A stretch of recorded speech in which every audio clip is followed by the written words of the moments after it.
उसने कहा अल्लाह की कसम उठा के कहता हूं मैंने तो अभी आपके बेटे की ज़ियारत तक नहीं की है, ये मुझे। तो फरमाया तू फिर कहां से आ गया इधर, तू कहां से आ गया? उसने कहा कि जे तो लिसिलत कराबतिन फसादनी हाउलाए। उसने कहा हुजूर मैं तो खुद अपने भाई की तलाश में आया हुआ हूं, दूर इलाके का रहने वाला हूं, दूसरे मुल्क का रहने वाला हूं, मेरे भाई को कोई उठा के ले गया है, मैं तो अपने भाई की तलाश में यहां आया था और ये मुझे शिकार करके ले आए। अब सोचिए ये कैसा मंजर होगा कि उन भाइयों को कितना तजलील का सामना करना पड़ा होगा, कितना शर्मिंदा होना पड़ा होगा कि एक भेड़िया, एक खूनखार जानवर होकर अपने भाई की खातिर दूर से चला आता है तलाश करने के लिए। तुम कैसे इंसान हो कि अपने भाई को खुद अपने से जुदा कर रहे? मनासिर होते हैं ना, अल्लाह ताला शर्मसार करता है लोगों को, बताता है कि तुमसे गलती हो रही है, उनको पता चल रहा होता है कि गलती हो रही है, लेकिन फिर भी ढीठ हो जाते हैं। बाज़ औक़ात ऐसा होता है कि गुनाहों में बंदा ढीठ हो जाता है। अल्लाह से पनाह मांगी, गुनाहों में ढीठ नहीं होना चाहिए। गुनाह पर ढीठ हो जाना और जिद इख्तियार कर लेना ये शैतानी रास्ता है। याद रखिए जो आदमियत का रास्ता है वो यही है कि अगर कोई खता हो भी जाए तो रब्बना ज़लमना अनफुसना व इल्लम तगफिर लना व तरहमना लनकूनन्न मिनल खासिरीन की दुआएं करता रहे। अल्लाह की बात अपने इज्जत को इख्तियार करे।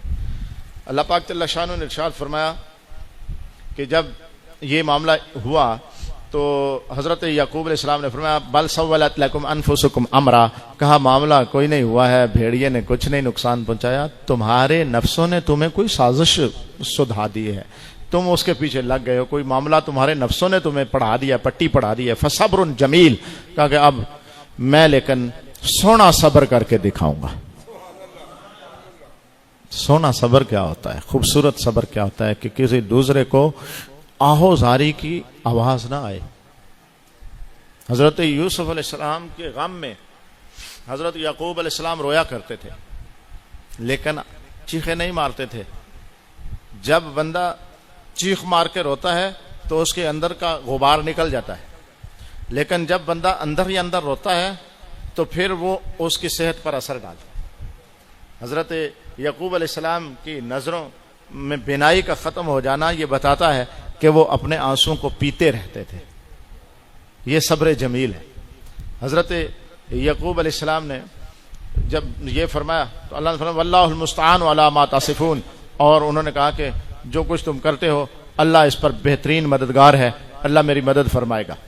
वजाअत सय्यारतुन फारसलू वारिदहुम फअदला दलवहु, फिर वहाँ एक काफिला आया तो उन्होंने एक बंदे को भेजा कि जाओ को पानी लेकर आओ। उसने अपना डोल जब कुएं में डाला तो हजरत यूसुफ अलैहिस्सलाम ने उस डोल को पकड़ लिया और उसमें बैठ के बाहर आ गए। जब उसने देखा इतना खूबसूरत नौजवान है तो काल या बुशरा हाजा गुलाम व असर्रु बिमा वल्लाहु अलीमुम बिमा यामलून, उसने कहा ओ देखो अल्लाह ने कितना सोना गुलाम अता कर दिया है। गुलाम वैसे अरबी में लड़के को कहते हैं, लेकिन आम गुलाम उसने इसलिए भी कहा क्योंकि अब उसके कब्जे में था। तो जिसके कब्जे में कोई बंदा आ जाता था मुसाफरत की हालत में, वो उसको आगे बेचने वाला बन जाता था। लेकिन मामला कुछ यूं हुआ कि जब इन्होंने निकाल लिया तो उनके हुस्न का चर्चा बहुत हो गया। ये भाई जो थे ये भी ताड़ में रहते थे, पता तो था हमने कुएं में फेंका है। और एक भाई उनमें से यहूजा जिनका नाम था, यहूदा भी आया है, यहूजा भी आया, जाल के साथ और दाल के साथ दोनों तरह तफसीरों में लिखा है। वो चुपके चुपके चोरी छुपे रात को कोई रोटी भी कुछ ला के कुएं में उनको दे देता था। उसके दिल में कुछ रहम था आपके लिए। तो उसने जाके भाइयों को बताया कि वो तो काफिले वालों ने निकाल लिया है, काफिला आया था कहीं से, वो जा रहा है मिस्र की तरफ। किधर? तो वो काफिले वालों ने निकाल लिया है, अब क्या करें? वो कहीं उनसे भागकर काफिले वाले या उसको उनके चेहरे से जब कोई चेहरे पे नजर डालता था तो रहम आता था दिल में, तो वो कहीं छोड़ देंगे तो वो अपने अब्बा जी के पास फिर वापस ना आ जाए, अब क्या करें? तो फिर उन्होंने कहा चलो चलते हैं, हम उनको कहेंगे कि ये हमारा गुलाम है और ये घर से भाग आया था और इधर आके छुप गया था, हम इसको बेचना चाहते हैं।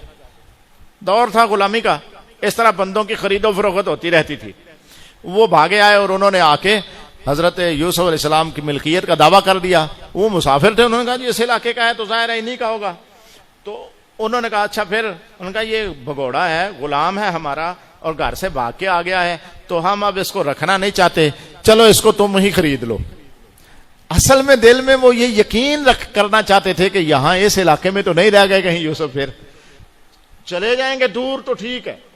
तो यकीन करने के लिए वो अब सौदा कर रहे थे। अल्लाह ने फरमाया वशराऊ बिसमन बख्सिन दराहिम मादूदा वकनू फीह मिन ज़ाहिदीन। उनको बेचने में कोई दिलचस्पी नहीं थी, कबीले के सरदार के बेटे थे, नबी के बेटे थे, खाते पीते थे, कोई कमी नहीं थी, मालो दौलत का कोई उनको मसला नहीं था। उन्होंने कहा कि हम बेचते हैं। उनके कितने में? तफसीरों में लिखा है, कुरान ने तो फरमाया समन बख्स, जैसे नकारा नोट जो होते हैं ना उनको कहते हैं। 20 दिरहम में उन्होंने हजरत यूसुफ को फरोख्त कर दिया। दिनार सोने का सिक्का होता था और दिरहम चांदी का, और आप समझते हैं कि चांदी बहुत सस्ती है सोने से, तो 20 दिरहम चांदी कितनी होगी? ये 10 दिरहम चांदी हक्के मैर में होती है, ये 2-2.5 हज़ार रुपया बनता है, तो सारा समझ लें कितना बन जाएगा, इससे डबल 6-7 हज़ार रुपया आज का पाकिस्तानी। तो ये क्या मालियत है? हजरत यूसुफ अलैहिस्सलाम का ये कोई मूल्य है? हजरत यूसुफ अलैहिस्सलाम की ये कोई कीमत है? लेकिन उन्होंने बेच दिया। अब आगे जब वो मिस्र में पहुंचे तो वहां फिर मंजर और हुआ। यहां यूसुफ अलैहिस्सलाम खामोश खड़े हैं, काफिले वालों उनको किस तरह जुल्म और सितम के साथ लेके गए, ये तफसीली रिवायात में बहुत बातें हैं, लेकिन हमारे लिए जो चीजें वाज़े हैं ज्यादा, वो ज्यादा काबिल तवज्जो हैं। यूसुफ अलैहिस्सलाम को जब लेकर गए मिस्र में तो वहां शोर मच गया कि इस दफा काफिले वाले जो माल बेचने आए हैं ना, तो उनके पास एक बड़ा सोना गुलाम भी है। किसी एक को खबर पहुंची, उसने कहा मैं खरीदूंगा, दूसरे का अच्छा इतना सोना गुलाम है तो मैं खरीदूंगा, तीसरे का मैं खरीदूंगा। वो मंडी पूरी में शोर मच गया।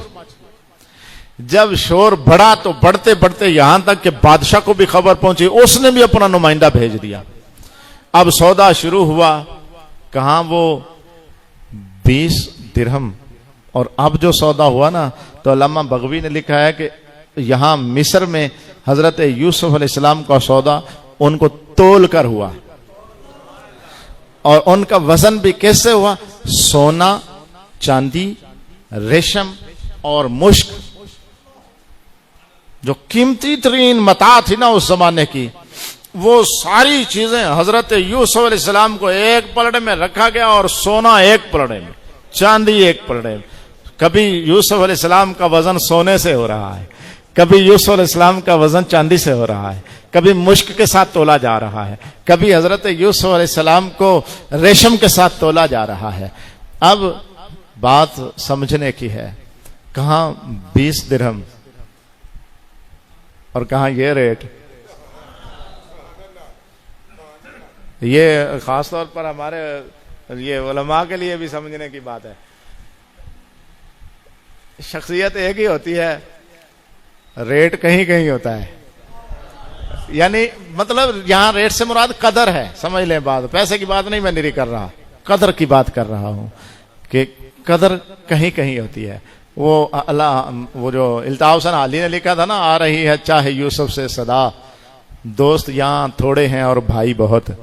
ये दुनिया है, यहां नकदरी ज्यादा होती है, कदर कम होती है।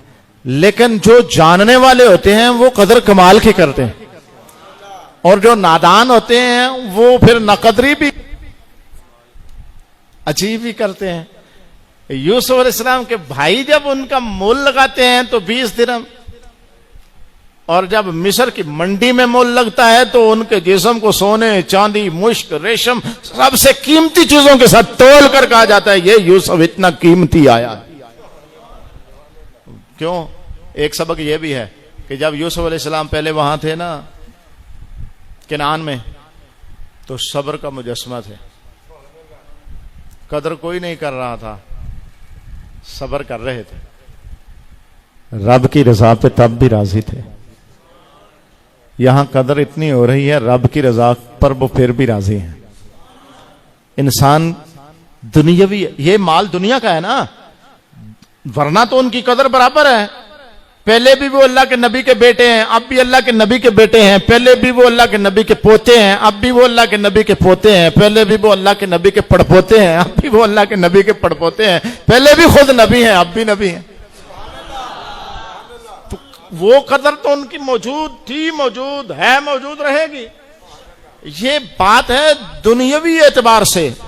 तो दुनियावी एतबार से हालात बदलते रहते हैं, बंदे का काम है रब की रजा पे राजी रहा जाए। ये सबक मिलता है यहां से। अच्छा, एक और बात समझिए कि ये जो सारा किस्सा है, अब मैं आखिर में मैं ये समझ लें कि हजरत यूसुफ अलैहिस्सलाम का किनान से मिस्र तक का किस्सा कुरान ने इतना ही बयान फरमाया। अब आगे मिस्र के हालात हैं, मिस्र में क्या हुआ, वहां वो जेल का मामला क्या है, फिर बाद में वो तफसील लंबी है, फिर कभी सही। अभी आप इसमें से मिलने वाला एक सबक और समझ लें। एक सबक तो ये हो गया कि इंसान को रब की रजा पे राजी रहना चाहिए, हालात जैसे भी हों। रब की रजा पे जब बंदा राजी रहना सीख लेगा ना, तो समझ लें अल्लाह के नबियों की सुन्नत के रास्ते पर चल रहा है।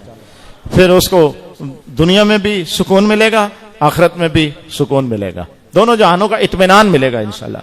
अच्छा, एक खास बात यहां जो समझने की है, अगर आप थोड़ा, चूंकि मुझे पता है मेरी तकरीर में नींद ज्यादा आती है, अगर आप एक मरतबा दुरूद पाक पढ़ लें तो मैं एक खास बात अर्ज करने वाला हूं। अल्लाह अकबर।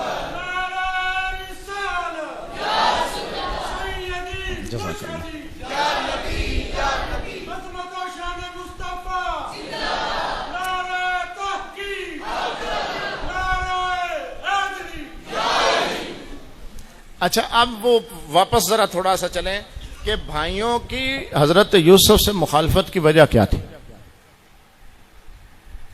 कुरान ने जो बयान फरमाई वो यही है ना कि भाई चाहते थे कि बाप हमसे ज्यादा प्यार करे। बोलिए, क्या चाहते थे कि बाप हमसे, बाप अल्लाह के नबी थे। अब जरा सोचिएगा, अल्लाह के नबी का प्यार मांगना, मेरे जुमले पर जरा गौर की जरूरत है। अल्लाह के नबी का प्यार तलाश करना, अल्लाह के नबी का प्यारा बनने की कोशिश करना, ये कोई बुरी बात है? ये तो बड़ी अच्छी बात है। फिर सोचिए कि अल्लाह के नबी का, चलो नबी ना भी हो, बाप फिर भी बाप होता है ना, अपने बाप का प्यारा बनने की कोशिश करना भी तो बड़ी अच्छी बात है। फिर वो बाप अगर नबी हो तो फिर तो कमाल है। तो एक अजीम हस्ती का कुर्ब पाने के लिए, अल्लाह के प्यारे का प्यारा बनने के लिए, बाप का प्यारा बनने के लिए, नबी का प्यारा बनने के लिए कोशिश करना और सोच रखना, सोच अच्छी है, नियत अच्छी है, चाहत अच्छी है, लेकिन मसला क्या हुआ, उन्होंने इस अच्छे काम के लिए रास्ता बुरा इख्तियार कर लिया। काम उनका अच्छा था कि बाप हमसे राजी हो, बाप हम पर खुश हो, लेकिन उनको यह पता नहीं चला कि बाप को खुश करना है अपने ऊपर, तो जिस पर बाप खुश है उसको खुश कर लें। वो 40 या 80 साल के बाद जब उनकी मुलाकात हुई मिस्र में, तो बाप उनसे खुश तो उसी वक्त हुआ ना जब सजदे में पड़ गए थे यूसुफ के सामने। बाप तो राजी तभी हुआ जिसकी रजा की खातिर ये सारे पापड़ बेल रहे थे। वो तो राजी उसी वक्त हुए कि जिनको दरमियान से निकालना चाहते थे उन्हीं के कदमों में आए तो वो राजी हो गया।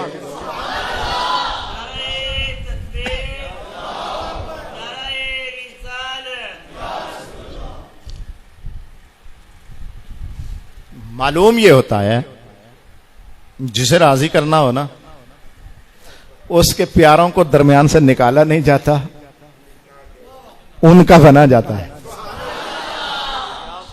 ये बहुत बड़ी बात है। ये किस्सा यूसुफ में से ये वो बात है जो कहीं शायद ही आपको तफसीरों में मिले, लेकिन ये बात बड़ी समझने की है। अब मैं आपको अपने जमाने की तरफ ला रहा हूं जरा।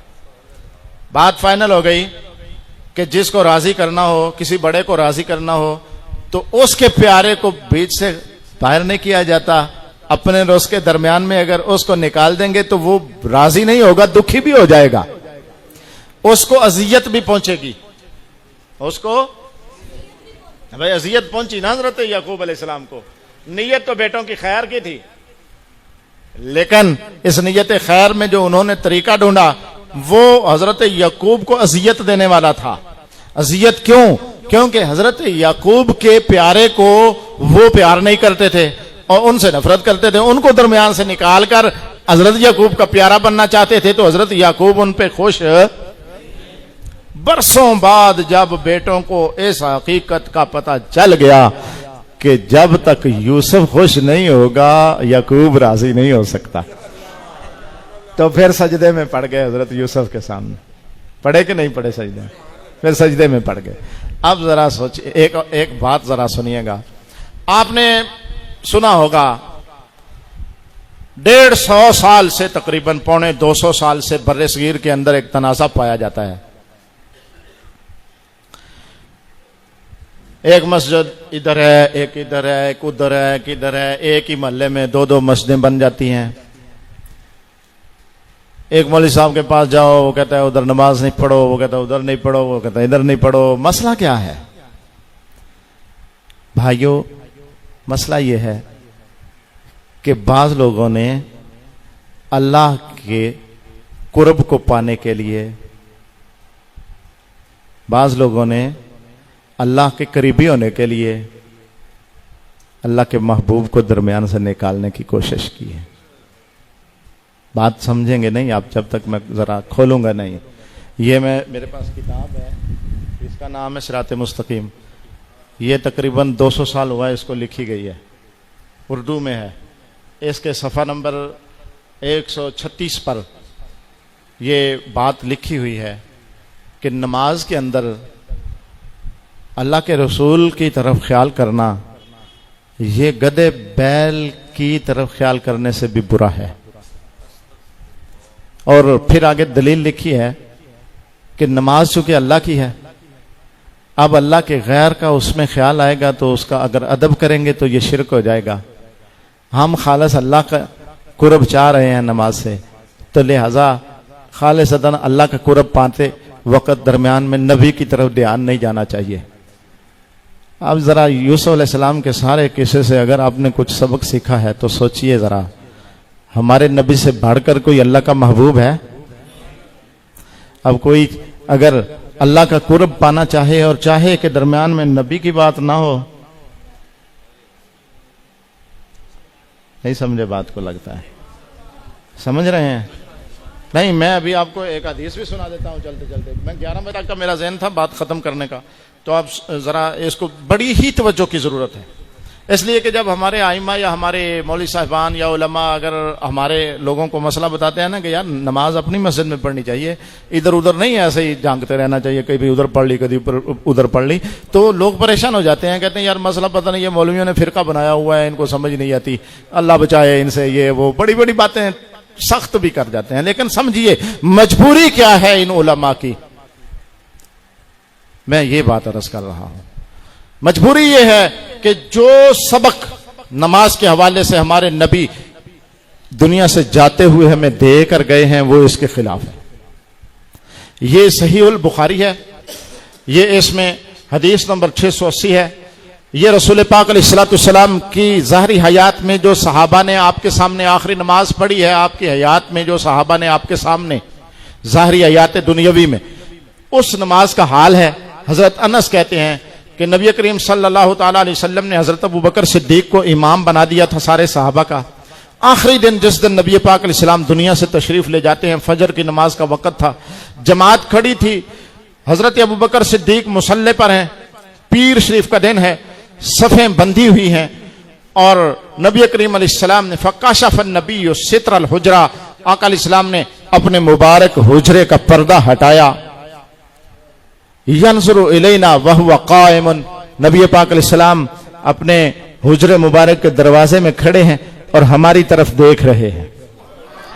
हम नमाज पढ़ रहे हैं और हमारी तरफ देख रहे हैं। कान्ना वजह वरक़तु मुसफ़िन, लेकिन कहते हैं हमें भी ऐसे लग रहा था जैसे हमारे नबी का चेहरा ने कुरान का वर्का खोल गया। आप जरा सोचिए, जिन लोगों ने आप में से मदीना मुनव्वरा देखा है वो जानते हैं। अल्लाह सबको नसीब फरमाए। ये इधर मेहराब है जहां जमात करवाने वाला खड़ा होता है, और इस जानिब को एक तरफ को रोज़ा पाक है। तो वो जो रोज़ा पाक है ना, जो इस तरफ ही आता है, तो रोज़ा पाक ही वो हुजरा है जहां उस वक्त नबी पाक अलैहिस्सलाम खड़े थे, वो ही जगह है। तो आप समझ लें कि ये मेहराब है और ये इस तरफ जैसे वो खिड़की है, वहां दरवाजा हो और वहां कोई बंदा खड़ा हो, तो ये लोग तो इधर काबे की तरफ मुंह करके खड़े हैं। इनको कैसे पता चला है कि जो चेहरा उधर है वो कुरान का वर्का खुला हुआ है? आखिर इनके दिलों में कोई तड़प थी ना उस तरफ की। जैसे ही पर्दा हिला तो वो सारी तवज्जो का मरकज जो किबला काबा होना चाहिए था, वो खिड़की या दरवाजा बन गया ना, जिधर वो सोनी सूरत खड़ी थी। तो उन्होंने, हजरत अनस कहते हैं कि फिर सुम्मा तबस्सम यदहकु, नबी पाक अलैहिस्सलाम वहां खड़े मुस्कुरा रहे थे। अब जरा ज़हन में रखना, नबी पाक अलैहिस्सलाम इस नमाज को देख के खुश हो रहे थे। किस नमाज को? आगे सुनिए, कौन सी नमाज है जिस पर नबी खुश हैं? फरमाया फहममना अन नफ्ततना मिन अल फरह बिरुयत नबी सल्लल्लाहु अलैहि वसल्लम, कहते हैं हमारा जी चाहता था कि हम नमाजों को तोड़ दें और रसूल की जियारत करते रहें, लेकिन रसूल करीम सल्लल्लाहु अलैहि वसल्लम, और फिर फन्नाकस अबू बकर आकिबैहि लियासिल, हजरत अबू बकर पीछे आए, हजरत अबू बकर पीछे आए साफ की तरफ, ताकि रसूलुल्लाह सल्लल्लाहु अलैहि वसल्लम तशरीफ ले आए आगे। लेकिन आगे लफ्ज जरा ज्यादा तवज्जो के हैं। फरमाया फअशारा इलैना नबिय्यु सल्लल्लाहु अलैहि वसल्लम अन अतिम्मु सलातकुम व अर्खस सित्र फतूफिया मिन यौमिही। उसी दिन नबी पाक अलैहिस्सलाम का विसाल हुआ है। नबी करीम अलैहिस्सलाम ने इशारा किया कि नमाज को पूरा करो, बोले नहीं है, आका अलैहिस्सलाम खामोश है। लेकिन फरमाते हैं हजरत अनस के हमें इशारा करके आका अलैहिस्सलाम फरमा रहे हैं, कुछ समझ आ रही है बात की? और भाई नमाजी तो इधर देख रहा है, इशारा उधर हो रहा है, नमाजी इधर देख रहा है, सारी नमाज इधर हो रही है, इशारा उधर से आ रहा है, बोले भी नहीं, इशारा किया, फरमाया पूरा करो। समझते हो बात को? पूरा किसे कहते हैं? अगर टूट गई हो, खत्म हो गई हो तो दोबारा पढ़ी जाती है, पूरा नहीं किया जाता। फरमाया जो हो गया हो गया, ये नमाज टूटी नहीं है, इसे पूरा कर लो।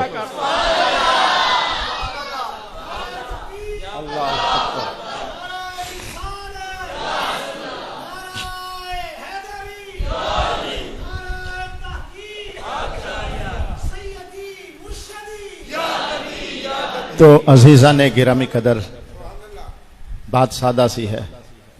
जिस नमाज को देख के मेरे नबी मुस्कुराते हैं वो नमाज है जिसमें नबी का सिर्फ ख्याल ही नहीं, अपने अमल से नबी का अदब किया जा रहा है।